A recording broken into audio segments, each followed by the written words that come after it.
Or I know some of you have been waiting for this video for the last few weeks here.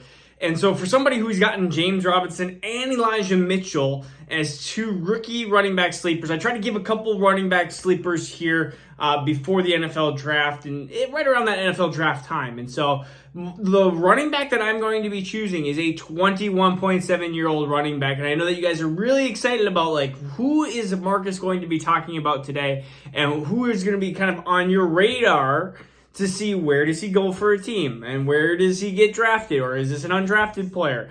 Again, the same principles we had when we were talking about Elijah Mitchell, the same principles we were talking about James Robinson. And so Dwayne McBride, here it is, the first rookie running back sleeper, one of my favorite running back deep kind of sleepers. And there's a couple different reasons. We're going to talk about the really, really, really good things, and then we're going to talk about the really, really bad things.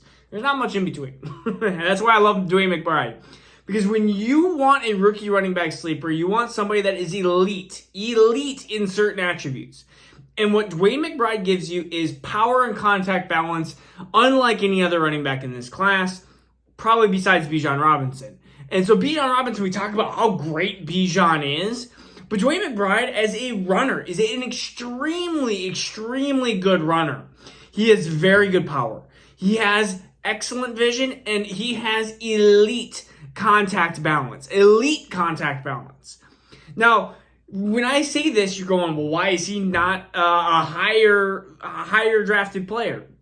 And we're going to go through some different things of why he is being projected as not a day 2 pick and not a day 1 pick in the NFL draft, and why he's likely going to be this player that is going to be drafted later, but could have the outcomes of like a Nick Chubb or a Jordan Howard, a player that is going to be a very, very good 2-down running back. Let's go through some different stats that I always love when I'm looking at these outside of these Power 5 conferences. By the way, he played for UAB, 5'10", 210, so good size here, good BMI right around that 30 mark. A dominator rating of 41.8. You know me, I love dominator ratings when it comes to running backs.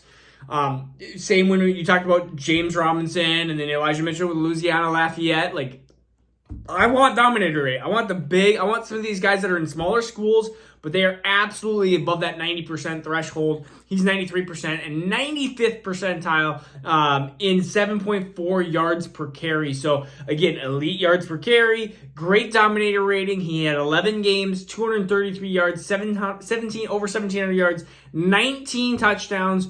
When you look at his running profile, it looks great as a running back.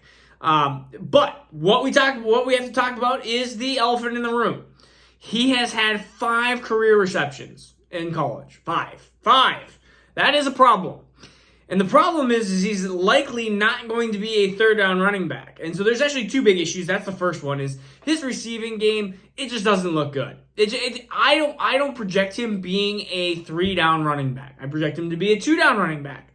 There are plenty of 2-down running backs that are still going to be fantasy focused. Even look at a lot of these splits. If you have a running back that can be 1st and 2nd down and goal line, like, that's going to be a valuable running back. I mean, we saw that plenty of times in the NFL last year of running backs that take that. I mean, look at even like an A.J. Dillon type. An A.J. Dillon, he had a little bit more split because Aaron Jones did play some 1st and 2nd downs, but A.J. Dillon, a lot of times goal line, a lot of times he did some of that 1st and 2nd down. We even saw that through whatever Washington running back they wanted to decide on who's 1st and 2nd down running back, but sometimes you had Antonio Gibson, who is a very capable pass catcher, but a lot of times he was 1st and 2nd down, and then they bring in the other running back. And so a 1st and 2nd down running back is valuable still in fantasy. Look at Jordan Howard and how he was valuable for multiple years.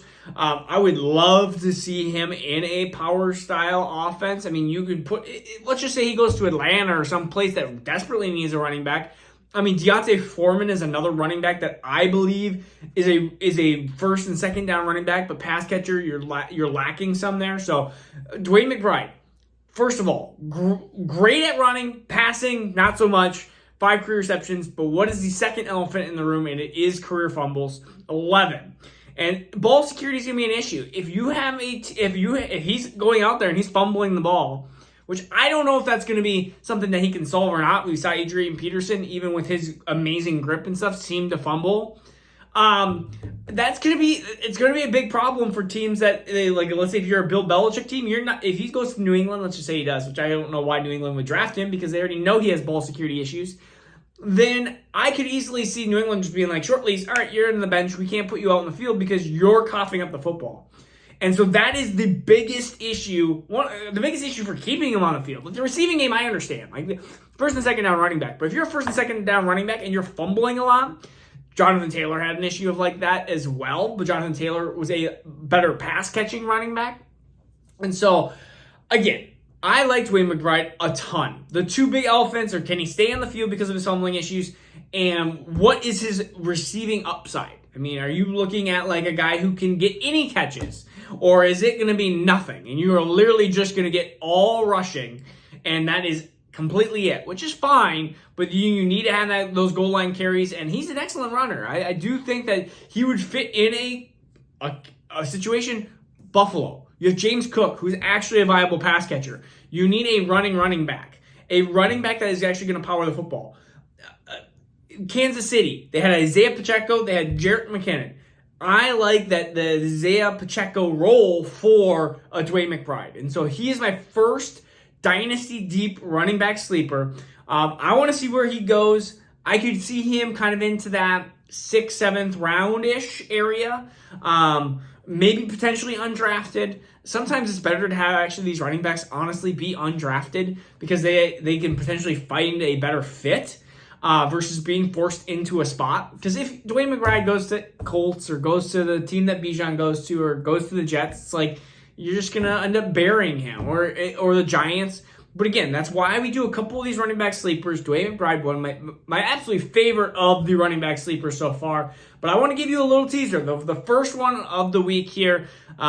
So stay tuned. We're going to be doing some more Dynasty sleepers, and we're going to be trying to get those diamonds in the rough. So peace out. Take care. We'll see you guys again soon.